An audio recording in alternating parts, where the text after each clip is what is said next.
নমস্কার, আমার ঈশ্বর বাঁচাবেন চ্যানেলের প্রিয়জনেরা। আমি আপনাদের এই শ্রাবণে একটা কথা বলছি।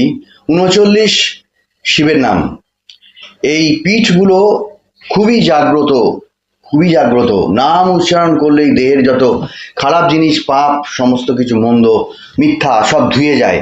পরিবর্তে আপনারা যেটা হতে চাইছেন সেটাই সাকসেস হতে পারবেন, সেটাই সাকসেস হতে পারবেন। কারণ হচ্ছে যে মন দেহ পবিত্র হয়ে গেলেই, শিব তো পরম পবিত্র, ঈশ্বর মাত্রই তাই, শিব পরম পবিত্র। তো সেই জন্যে যিনি এত পবিত্র, তার কাছে কোনো কিছু পেতে গেলে তো আমাদের দেহ মনকে পবিত্র করতেই হবে।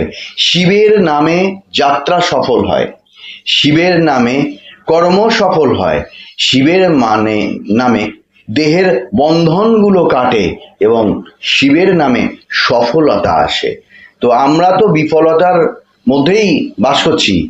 আমাদের সামনে যে কোনো কাজে আমরা কি করি, ভীষণ বাধা পাই। এই বাধাগুলো হয় কি জানেন? এগুলো আমরা কিছু পূর্ব জন্মের এই সমস্ত মন্দ খারাপ সংস্কার ওয়েভ এগুলো বহন করি। অনেক সময় আবার আমাদের দেহকে ঘিরে কিছু নেগেটিভ ওয়েভ সর্বদা চলাফেরা করে। অনেক সময় আমাদের বাড়িতে কিছু নেগেটিভ ওয়েভ চলাফেরা করে, বাস করে। এই জন্যে এই শিবের নামটা আপনি চলতে ফিরতে করবেন না। একদম সারাদিন কাজের শেষে এসে ঠাকুরের আসনের সামনে, বা এটা যে কোনো মানুষ করতে পারেন, ৮ থেকে ৯০, ১০০, যে কোনো মানুষ করতে পারেন। শুদ্ধ বিছানায় বসে তার উপর একটা আসন পেতে ঈশান করে মুখ করে বসে করতে হবে, তবেই আপনি সফল হবেন। যেটা আপনার খুব বেশি করে দরকার সেটা হবে বিবাহ যোগ, সন্তান যোগ খুব বেশি করে হবে, কর্মযোগ, উন্নতি যোগ, কলহ যে সমস্ত শান্তি যোগ আসবে। এবং সর্বাপেক্ষা যেটা অধিক আমরা দরকার, আমরা কর্মযোগ করি অথচ অর্থযোগটা বেশি হয় না। দেখবেন অর্থের দরজাটাও খুলবে।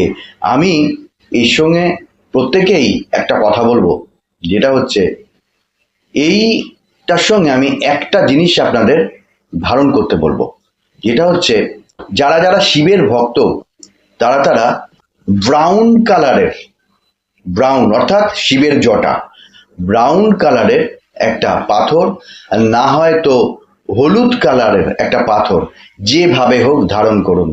ডান হাতের অনামিকায় করলে খুব ভালো হয়, না হলে বাম হাতের অনামিকায়। বাম হাতের কর্ম যখন করবেন তখন বাথরুমে যখন যাবেন সেটা খুলে ডান হাতে নিয়ে নিতে হবে, নিয়ে আবার শুদ্ধ হওয়ার পরে আবার এখানে পড়তে হবে। এতে হয় কি, কর্মের একটু হ্যাম্পার হয়। যদি এই হাতটার মধ্যে পড়া সম্ভব হয় তাহলে বাম হাতে হয় ব্রাউন কালারের পাথর, না হয়তো হলুদ কালারের পাথর, এই দুটোর একটা। ব্রাউন কালারের পাথরে খুব বেশি উন্নতি হবে। এইখানে ধারণ করবেন। আর যদি ধারণ করায় কারোর অসুবিধে থাকে, গলায় লকেট হিসেবে পড়তে পারেন, আর বা হাতে পড়তে পারেন। এর বেশি নিম্নাঙ্গে পড়লে বা পার্সে রাখলে, পকেটে রাখলে কাজ হবে না। ঈশ্বরকে পকেটে রেখে কোনো কাজ হয় না। অনেকে মানি ব্যাগের মধ্যে রাখি, ওটা হ্যাঁ যাত্রা নাস্তি, আমার বিঘ্ন যাতে না হয় এইসবের জন্য। এবার আসুন, আমি ৩৯ নাম আপনাদের শোনাচ্ছি। এইটা